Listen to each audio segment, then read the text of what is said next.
This P0598 repairing video is dedicated to Honda's drivers. If your Honda is getting a P0598 error code, this video is going to show you one practical solution to fix the error code at home. Use the Zeus app to scan your vehicle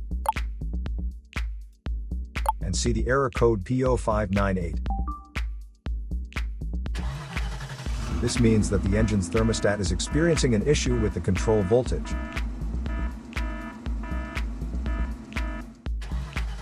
Here are one of the most practical solutions to fix Honda's P0598 error code. Method A, the thermostat. In most cars, the thermostat is placed near the water pump on the cylinder head. First, carefully remove the thermostat from the engine. The engine has to be cooled before attempting the process, and then install a new thermostat.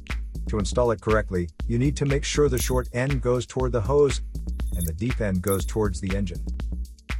When you install it back to the engine, make sure the jiggle valve is pointed straight up to the top of the engine, so the air can get through the system. So here are one of the most practical solutions to fix Honda's P0598 error code. After the repair, you can now use the Zeus app to clear the error code. And tap the rescan button one more time to make sure everything is fine with your vehicle.